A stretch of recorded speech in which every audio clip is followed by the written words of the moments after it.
Good morning. Hello and welcome. It's so great to see each one of you here today. I'm so glad that you make time to come and be with your First Church community this morning. Welcome. I have several announcements with which to begin our service today. First, next week on Sunday is our Celebration Sunday. It is officially the end of our pledge drive, but it's also really a chance to celebrate the fact that this is your church. The church belongs to the people, and the people take care of it and nurture its work and ensure its future. And you have done so for over 130 years. That is worth celebrating. We would love to be able to announce the success of our fundraising efforts next week, but in order to do that, we need every member to turn in their pledge.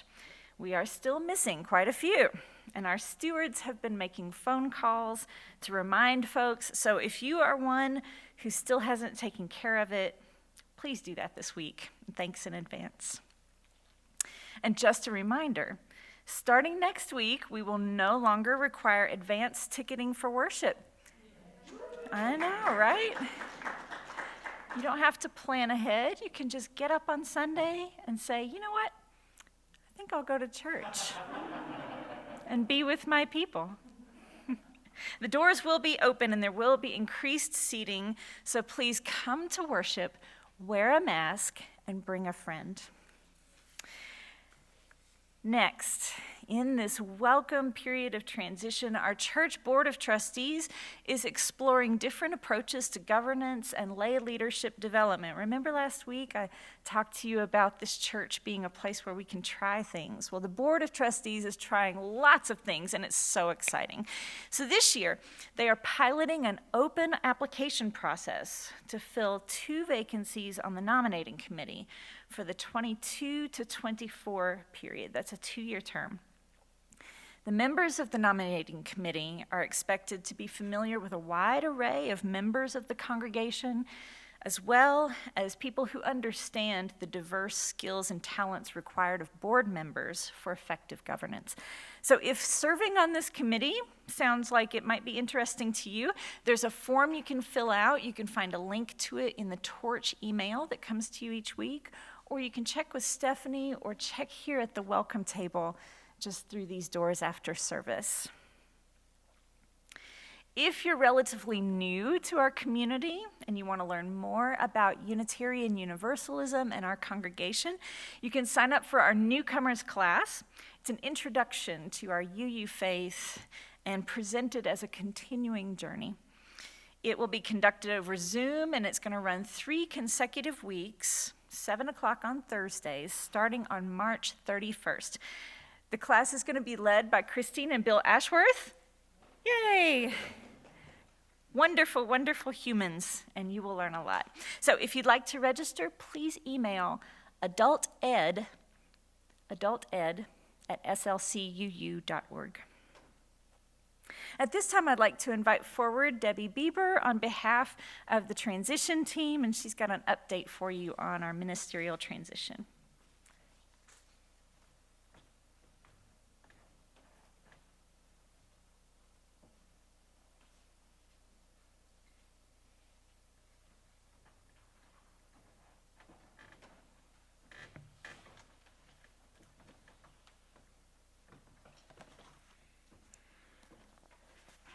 Stairs are not ADA compliant. I'm Debbie Bieber. I'm one of the co-chairs of your transition team, along with Sue Gary, and our congregation. Us together, are embarking on a really important time in the life of First Church. For the first time in probably 35 years, we are going to be calling a new senior minister to lead us into our future. As we embark on the next steps in our ministerial transition, that of selecting a search committee to find us our next senior minister, the transition team wants to encourage everyone to participate in the process. The board and the transition team have adopted a process to establish a ministerial search committee. Information about the process is in the latest issue, which you should have gotten on Friday, of the Torch. And I'm not going to read it to you because you are all capable of reading yourself. And there is the summary Torch article, and then there are links to the full process, which is like 9 pages. So you really don't want me to read that to you. The first step in the process is to create the search committee. And that means we need to gather potential names for nominations of possible church members.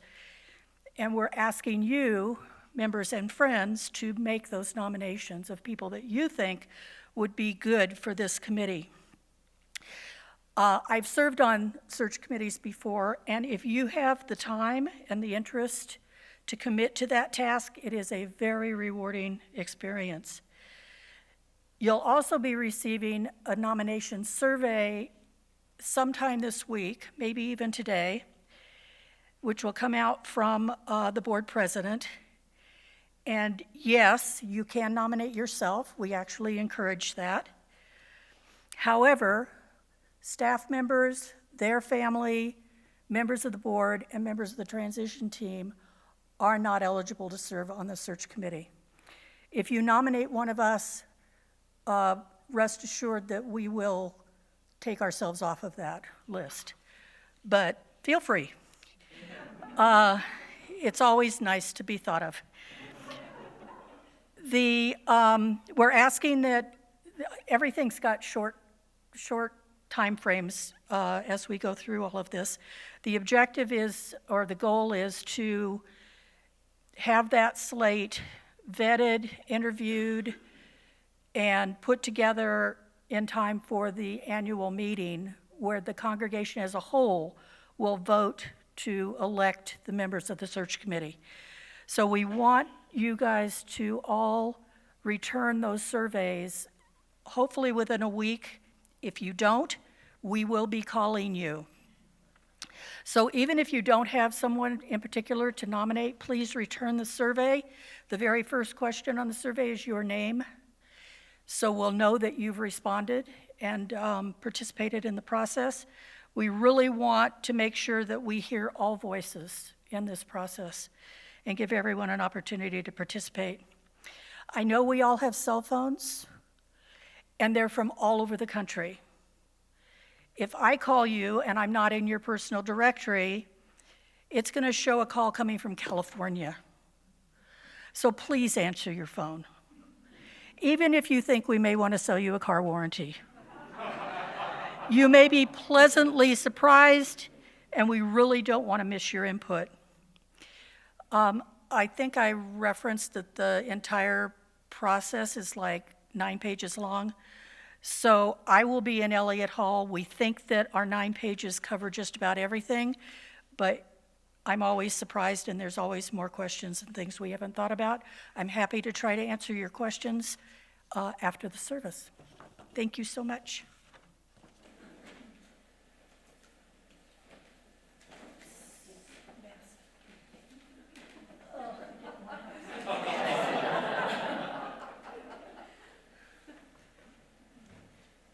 I'm not going to ask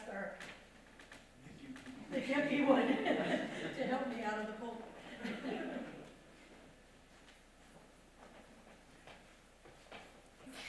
Thank you, Debbie. And thanks to Jessica Bieber French, who's serving as our lay minister today, sharing a reflection with us. Now, as we begin our service, we settle down, bringing forth everything that we've brought with us this morning. Our joy and our heartache, our worry and our wonder, doubt and despair, as well as the longing we feel to be connected to each other and to the world. We bring it all forth and we set it out where everyone can see it. We dare to bring the fullness of ourselves to this moment of worship. I light our chalice today in honor of your bravery, in honor of the yes that you bring.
My toothbrush is good for more than just dental hygiene.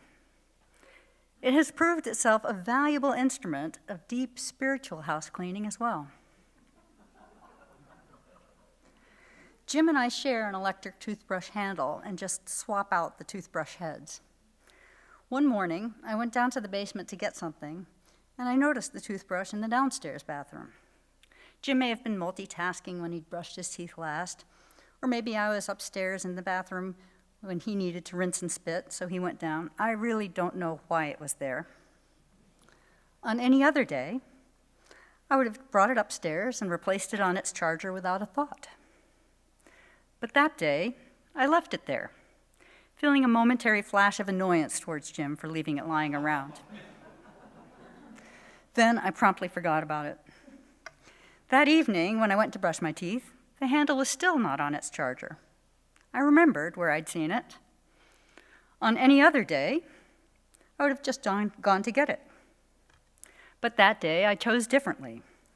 Instead, I said to Jim, as if I had no idea where it was, "Have you seen the toothbrush?" My innocent query was loaded with anger, judgment, and blame. My private little drama included a whole unspoken diatribe. "You are so careless and inconsiderate. I can't believe you just wander the house and leave things lying around where they drop.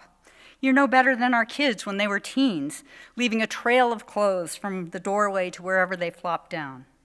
I would never just leave something, especially something we share where you can't find it." Jim was the thoughtless, careless perpetrator of chaos, and I was the blameless victim. Now, I like to think of myself as honest, kind, generous, thoughtful, but I've found that I can't just be this person, I have to act like it. To be honest, kind, generous, and thoughtful, I have to act honestly, kindly, generously, and thoughtfully again and again. There are plenty of opportunities. It's all those impulses that pop into my head throughout the day, which I can choose to act on or ignore. Thank my son for the sweet message he left. Reach out to someone who's struggling. Honor the commitment I made. Pick up that piece of litter on the trail. Tell my husband, "I love you." Give cash or an apple to the guy on the corner with a stranded, homeless, and hungry sign. Leave a generous tip. Apologize. Make a donation. Sometimes I say yes to my higher self and I embody those virtues. The day of the toothbrush incident, I turned away from that higher self in pursuit of a fix of smug superiority. It was dishonest, unkind, and not the least bit generous. I tried to make myself feel superior at Jim's expense. And even though he never heard that private tirade until now, I created a storm of negative energy. The Arbinger Institute published a book, Leadership and Self-Deception, which describes in detail the sequence that begins with an act of self-betrayal. It's called self-betrayal because it is a turning away from my higher self, saying no to that impulse to do what I know is right, in my case, leaving the toothbrush. That self-betrayal, no matter how trivial, sets in motion a whole cascade of feelings whereby I blame and vilify the other, and then magnify my own virtues to justify my behavior, my rejection of what's right. It leaves me angry with the other, viewing them not as a fellow soul, so much as an obstacle to my happiness. I might have a million excuses for not picking up that litter. I have no place to put it. It's probably contaminated and dangerous to touch. It's way up the hill from here. It would be too much trouble to go back up to get it. I use these excuses to justify my inaction, my self-betrayal. And then I start getting angry at those people who just use the world as their garbage can. They're probably the same ones who idle their engines during an inversion, use plastic bags at the grocery store, and then leave them filled with their dog's poop on the side of the trail. Even though these feelings give me the momentary satisfaction of superiority, This churning takes up way too much real estate in my brain, and it separates me from others. It's not a great place to hang out.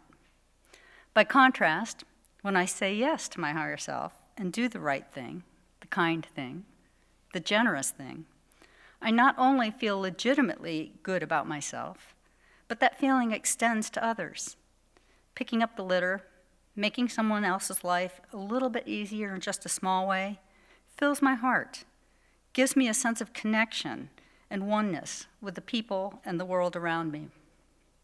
So why do I ever turn away? None of my many excuses really make sense. Perhaps it's just the human condition to have to wrestle with these choices, to have to choose again and again, minute by minute, day by day, to practice acting like the person I would like to be. I pray that today I say yes to my higher self, to connection with others, to being the person I'd like to be.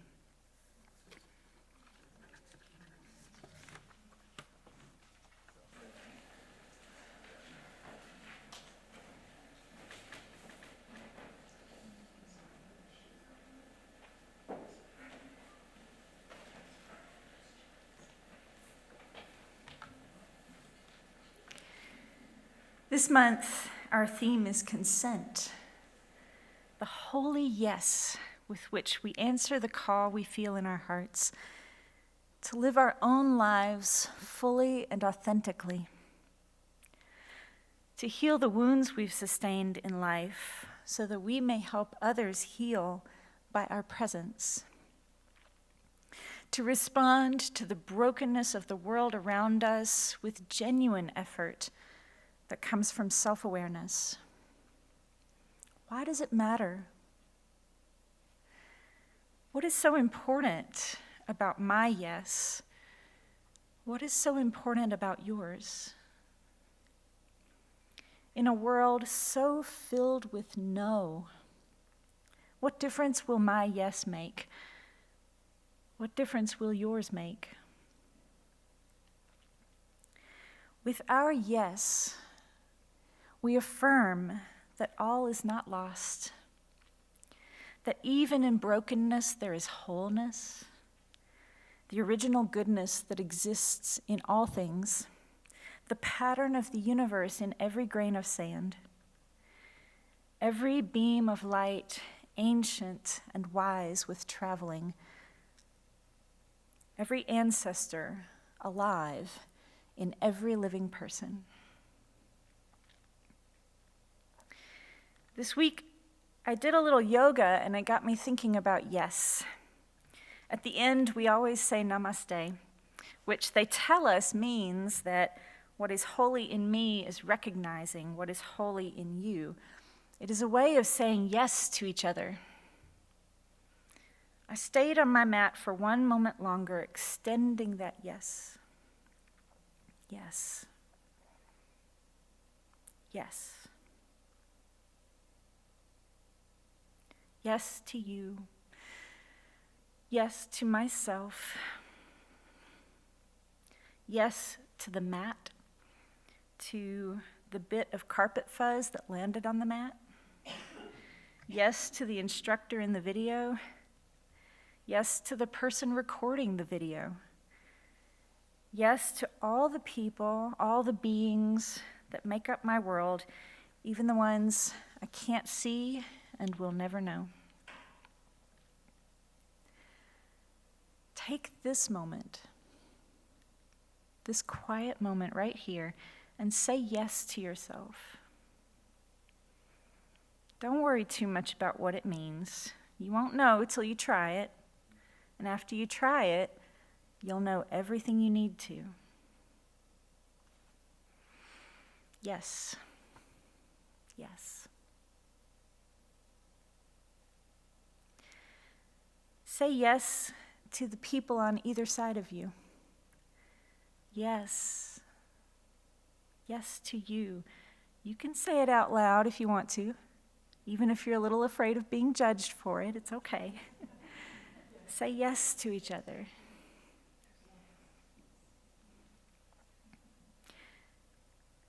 Say yes to your life right now. just as it is. Maybe everything in your life is perfect, just exactly the way you want it. Say yes and be glad, be grateful. More likely, there are things amiss.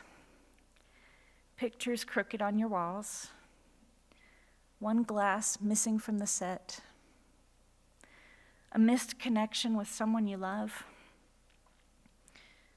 a tragedy, known or unknown. Say yes to it. This is the only moment you have. Say yes to it. Give it your yes. Say to yourself that when you leave this place, you will take this yes with you.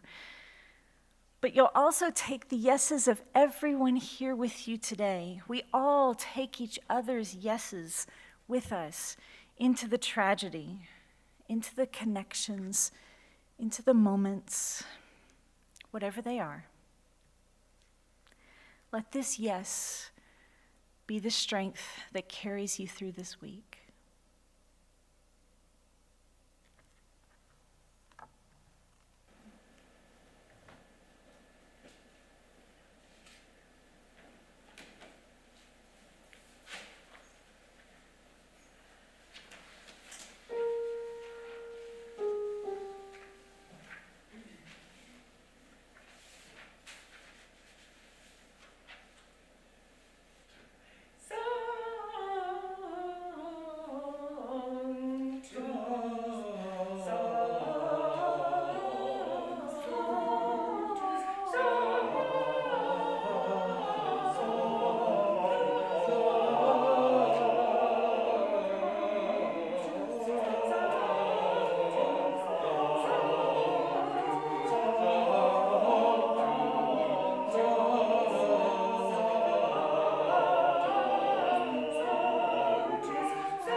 My darling Joe up in the choir loft invited me to tell you why I'm limping, so it's not a mystery.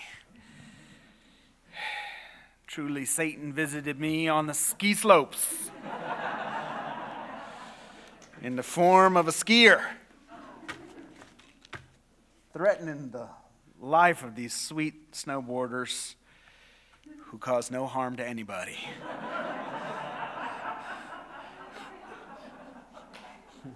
Took me out at the knees, but I'm doing okay, just limping around.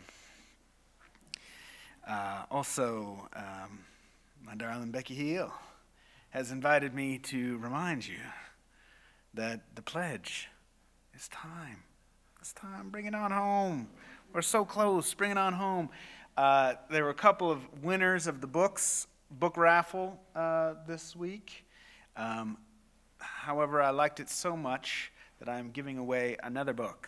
So, anybody, except for the winners, who gets their pledge in before next week, next Sunday, is entitled for this next book, which is the last three were Mirror of Zen, Life Signs, Mirror of Zen by Zen Master Sosan, Life Signs by Henry Now, and The Gift by Lewis Hyde. All three of those really changed my life as a minister. Original Blessing being the, Jessica was like, you can't do that one. It's too mean to them. But I loved it. It changed my life. The next one, I'm not going to tell you until you guys get your pledge in. A little incentive. Anyways, Becky will be outside taking pledges. And now's the time for the offertory.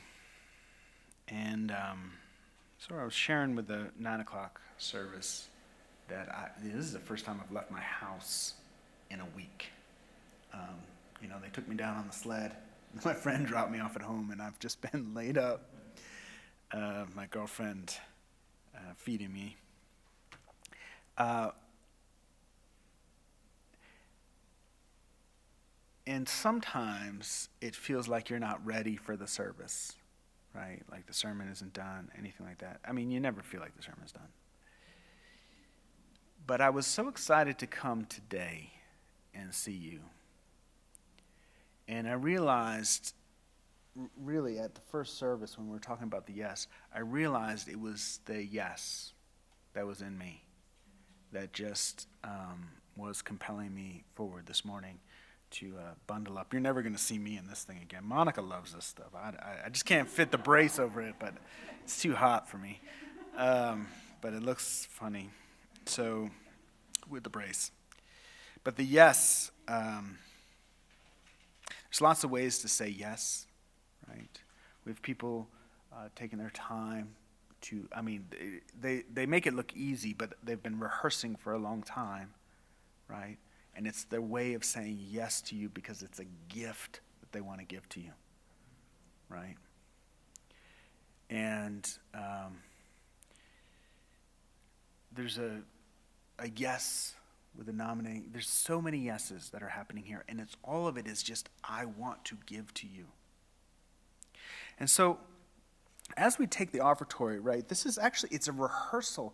It's not actually how we take in a lot of money. We take in some money this way. It's an important part, but it's not, we take more in on the pledge. What it is, it's a rehearsal of generosity.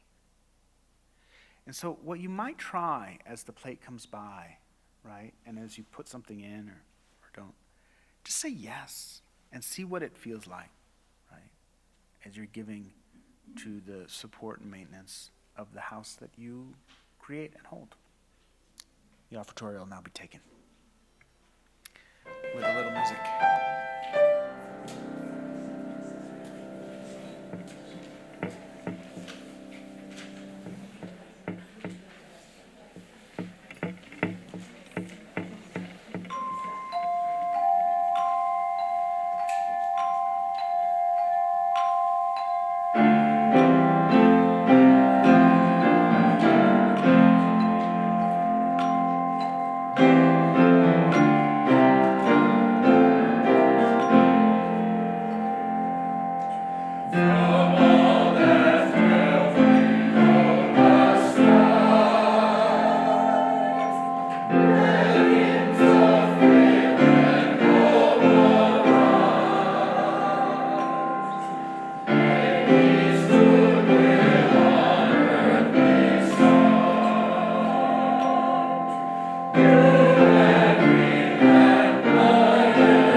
Service is ended. So good.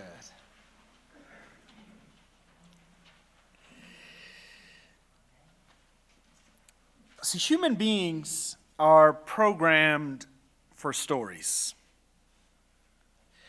It's in the telling of stories that we often interpret the meaning and the direction of our lives. And this is why parables are so important. It's why folk tales live on for generations long past the time when anything that's told in the tale is even recognizable to us anymore. And there's a formula to stories that makes us feel comfortable. If you leave out too many parts of this formula, we just don't like it. There must be a problem and a desire to solve the problem, followed by a moment when the hero realizes that she can't solve the problem if she remains who she is. She has to change. Which leads her into the unknown. And in the unknown, she gains wisdom. And the story concludes when she returns from the journey and shares what she has learned with others. Now, I know that we all like to feel like we're unique, but if the story deviates too much from this pattern, we all put the book down or turn the movie off because it's either boring or it's just confusing, because we're programmed for stories to follow a certain pattern. And the craft of storytelling begins with an inciting incident, a moment that triggers the protagonist to shift from the world of the known to the world of the unknown. It is the call to adventure, and it's essential to every story. Now, otherwise, Frodo just stays on the Shire, right? Luke Skywalker remains on Tatooine. Helen Keller never learns to communicate. Bessie Coleman never moves to France so she can learn to fly. Jesus remains a carpenter. The Buddha never leaves his kingdom. Fiction, real-life heroes, even religion, all begin with an inciting incident that calls the hero to adventure. And embedded in that inciting incident is a question. Now, we don't always know what that question is at the beginning of the story. Often it lies in the unconscious of both the hero and those of us who are following the hero's story. And the conclusion always ends in what Sean Coyne calls a startling but inevitable outcome. And it's startling because that's just good storytelling. We need something that's a little bit exciting. Something is new, that's revealed in the hero. But it's inevitable because it is the answer to the question that was posed in the inciting incident. Right? Will Luke become a Jedi? Will the Buddha awaken and teach? Will Martin Luther King redeem the soul of America, or is it unredeemable? Will Zelensky seek asylum in the West, or will he stay and fight? You, as a community, have left the Shire and you're on an adventure. You are the hero of this journey, and you are wrestling with a question. And I hope that the question is something that is more valuable than, who are we in the post-Tom Goldsmith era? I mean, that's a question, but it's just not very aspirational. Some stories are more compelling than others, and it's because the question they are asking is bigger, more meaningful, more exciting. So another question might be, how do we bring liberation to the Salt Lake Valley? That's a more interesting question than who are we now that the longtime minister has left. Right? But it's not actually up to me to determine or even to discern what the question is that compels this community. You have to discern that question. Now, every story has a mentor that guides them. Luke had Obi-Wan Kenobi. He's a pretty good mentor. Edward Norton, the character who played in Fight Club, had Tyler Durden. Charlie Sheen, when he was in Wall Street, had Gordon Gekko. Those are less good mentors. Right?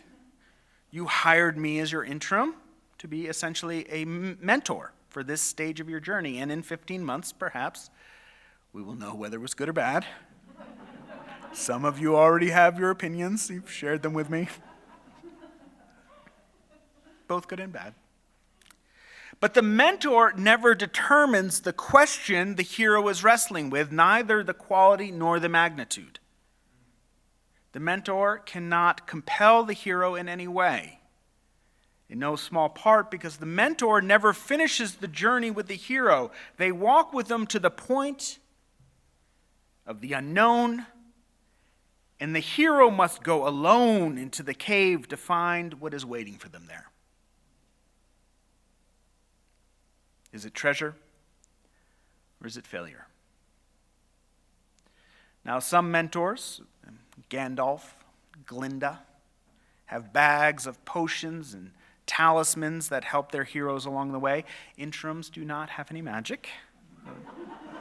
Not this one anyway. No, all we have is experience. Experience with what makes an exciting story. And the way that I share this is by charting an arc of monthly themes based on spiritual competencies that, in my opinion, if understood and internalized, will help you answer a very big question. And the theme we're wrestling with this month is consent. Now, consent is not very often spoken of in the spiritual journey. However, there must be some willingness if the hero is to become something larger, more expansive, more open to risk. There must be a moment when they say yes, or there is no story, or it's a really boring story because the protagonist? Help me out here. Protagonist just stays the same. They just stay a protagonist. They don't ever become a hero, right? Katniss does not raise her hand and offer herself in tribute, but instead allows her sister to be taken. You must say yes, or there is no adventure. Now, the lay ministers and I have been studying a particular poem that I love, one that opened my eyes to the necessity of consent for all of us who seek a spiritual life. It's by Denise Levertov. It's called Annunciation. And it describes the moment when the angel Gabriel visited Mary, the mother of Jesus. And I'm going to read it to you now. But I invite you to close your eyes and allow your imagination to fill in the details. It begins. We know the scene, the room, variously furnished, almost always a lectern, a book, always a tall lily. Arrived on solemn grandeur of great wings, the angelic ambassador, standing or hovering, whom she acknowledges, a guest. But we are told of meek obedience. No one mentions courage. The engendering spirit did not enter her without consent. God waited. She was free to accept or to refuse. Choice integral to humanness. Aren't there annunciations of one sort or another in most lives? Some unwillingly undertake great destinies and act them in sullen pride, uncomprehending. More often, those moments when roads of light and storm open from darkness and a man or woman are turned away from, in dread, in a wave of weakness, in despair, and with relief. Ordinary lives continue. God does not smite them, but the gates close, the pathway vanishes. She had been a child who played, ate, slept like any other child, but unlike others, wept only for pity, laughed in joy, not triumph, compassion and intelligence fused in her, indivisible. Called to a destiny more momentous than any in all of time, she did not quail, only asked a simple, "How can this be?" And gravely, courteously, took to heart the angel's reply and the astounding ministry she was offered. To bear in her womb infinite weight and lightness, to carry in hidden finite inwardness 9 months of eternity, to contain in slender vase of being the sum of power, in narrow flesh the sum of light, then bring to birth, push out into air a man-child, needing like any other milk and love, but who was God. This was the moment no one speaks of, when she could still refuse. A breath unbreathed, spirit suspended, waiting. She did not cry, I cannot, I am not worthy, nor I have not the strength. She did not submit with gritted teeth, raging, coerced. Bravest of all humans, consent illumined her. The room filled with its light, the lily glowed in it, the iridescent wings, consent. Courage, unparalleled, opened her utterly.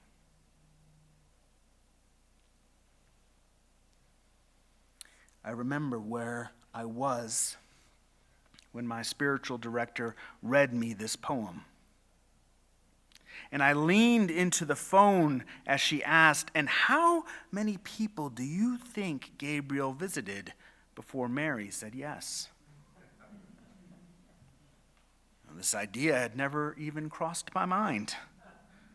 The story of Mary, for me anyway, always held a quality of predetermination, like she was destined for this particular role. It had never even dawned on me that there might have been others who'd been invited into the sacred relationship, others who, for whatever reason, said no.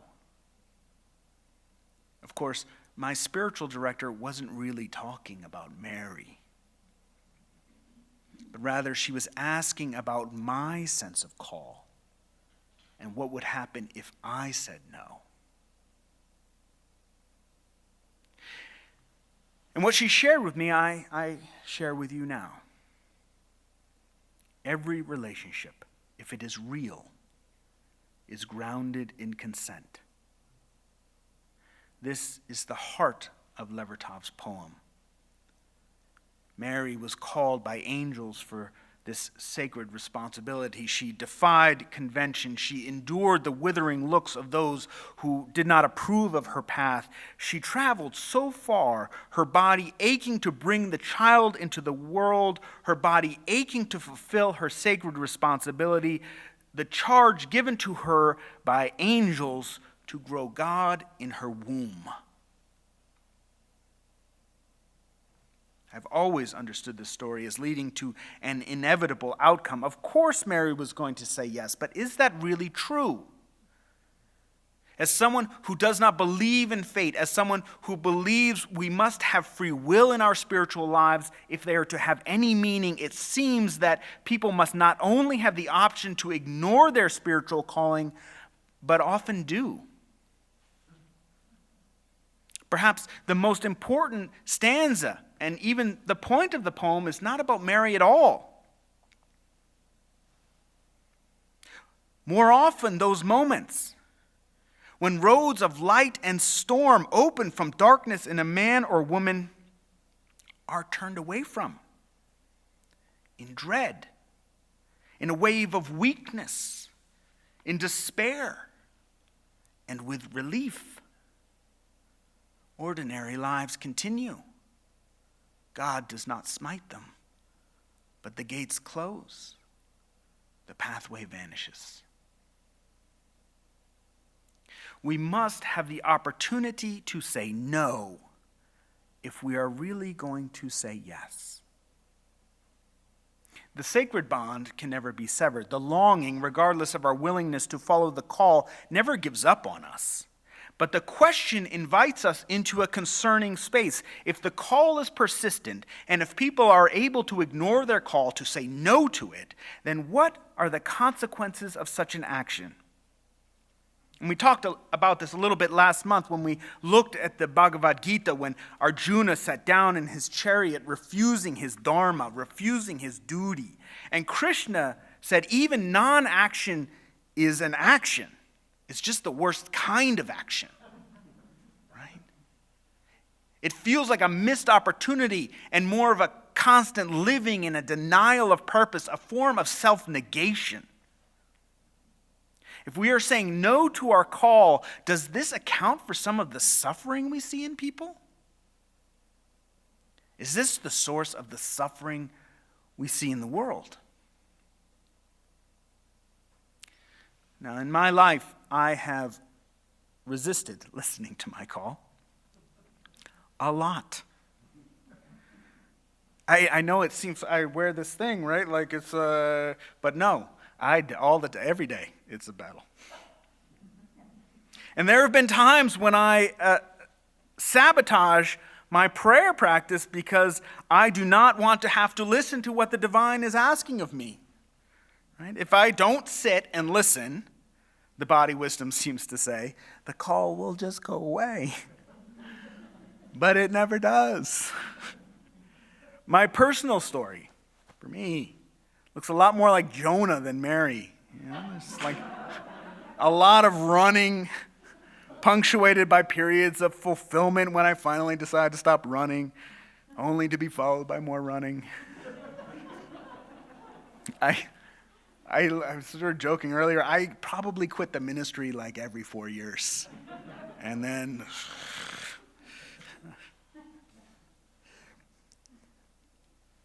As much as it may seem like I've given my life over to the spiritual relationship from the outside, I assure you it has not been smooth. I truly admire those who hear the divine voice, push through their fears, and say yes to the call. It's never been that easy for me. Now, I don't see this as a failure or a flaw, but I do notice that I suffer when I am avoiding the sacred conversation. So I find it important for me to stay connected to people who are also trying to hold precious their own spiritual journey and practice. Their commitment and their struggle to commit inspires me to return again to my practice, to pick up where I left off and begin again. Many of us look to Rumi for inspiration when it comes to the spiritual life, but I also look to him for empathy. It's a poem that we actually use as a hymn here, so you might remember, or this might feel familiar to you, when he writes, "Come, come, whoever you are, wanderer, worshiper, lover of leaving, it doesn't matter. Ours is not a caravan of despair. Come, even if you've broken your vow 1,000 times. Come, yet again, come, come."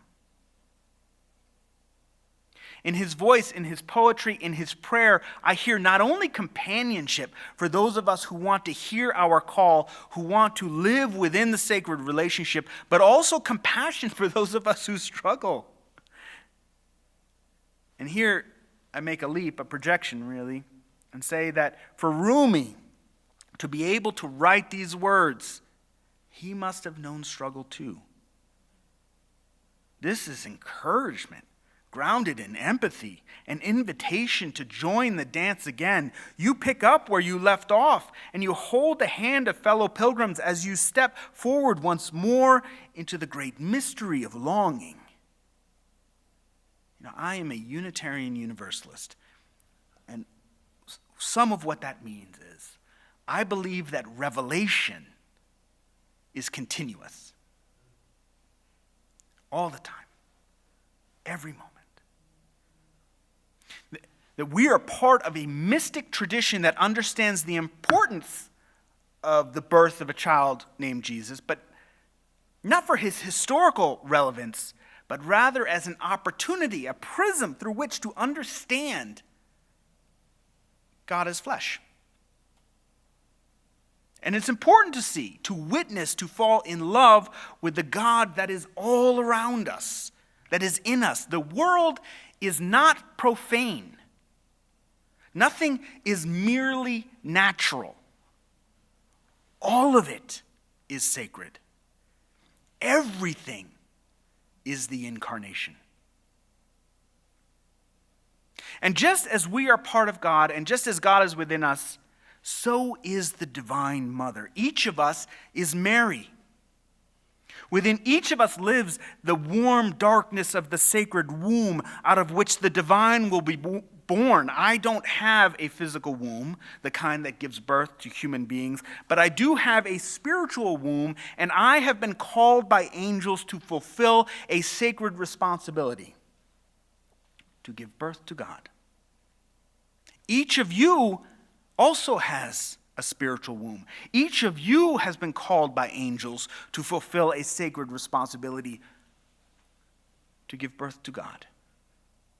We are part of the mystic tradition that lives with the incarnation not as a historical event, but one that is birthed over and over and over again, because you bring God into being so that we might fall in love with it time after time after time. The continuous revelation of the divine encounter. This is what it means to give consent, to become the womb for God. You are the hero of this adventure. There was an inciting incident. Tom retired. There is a question inherent in the inciting incident. Is the question, who will we be in the post-Tom Goldsmith era? Or is the question, how do we become the womb of God? Very different in the order of magnitude. How many people did Gabriel visit before Mary said yes?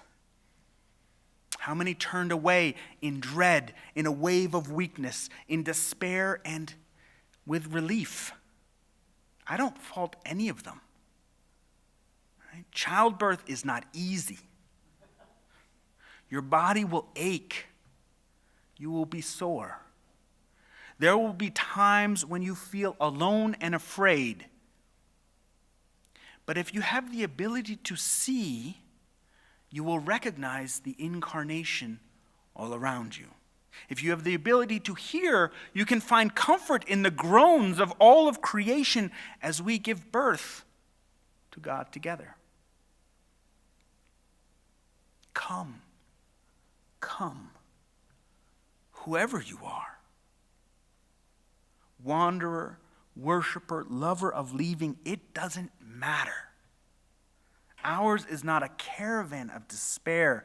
Come, even if you've broken your vows 1,000 times. Come. Yet again, come. Come. Amen. Now, before we close this part, there's been a great tragedy going on in the world, the invasion of Ukraine. And our hearts go out to them. And so I invite you once again to close your eyes as we enter into prayerful meditation. And we're going to perform the Ukrainian National Anthem. Now, our family in Ukraine has been called to a historical moment, and so many of them have said yes. Let us join them in prayerful solidarity as their anthem washes over us. Let their anthem become ours. Let their yes also inspire our own. Not because we need to go there, but because we have something to say yes to right here. There is injustice in this valley also. And we are needed here. But let's absorb this anthem in prayerful solidarity.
Source of life,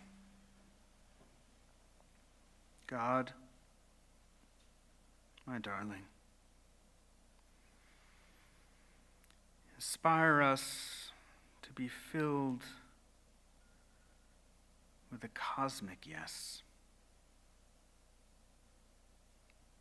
one that invites us back into the circle, dancing, so that we might go out and greet every being and bear witness to their worth and their dignity. Awaken us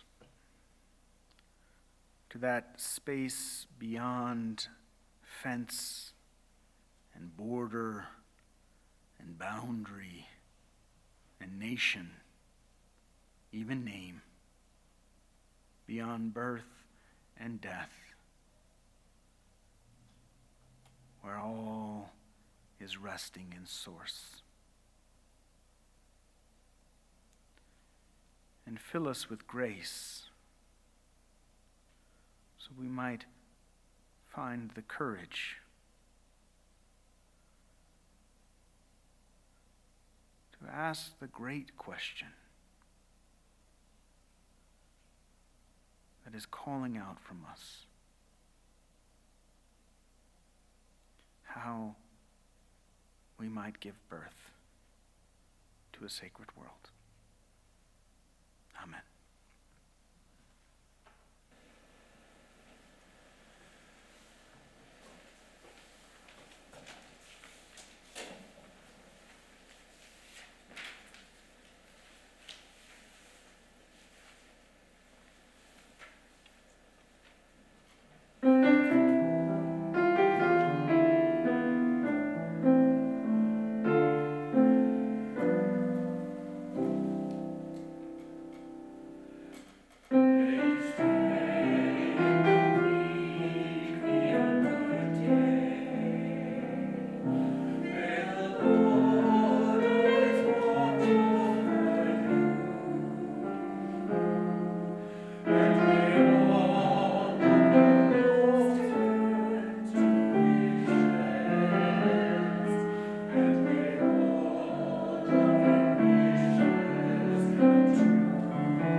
Thank you so much for coming. The service has ended. Big shout out to Joe and Don, our AV crew up there in the balcony. Thank you so much. Yes. Thank you to Debbie Bieber getting us ready for the search, and Jessica Briefer-French for sharing such honesty and really giving us a challenge to be so honest. Thank you to the bell choir. Huh? Oh. And I guess it's called the Vocal Ensemble today. We were calling it the quartet, but there's 3 of them. So it's but also, and thank you to David Owens, right? Monica is with the teens, so thank you to her. All right, if you're new, there's a welcome table that's outside. Please come check us out. There's also, if you're old, come check out the pledge table if you haven't filled out your card. Let's do it. Thank you so much for coming.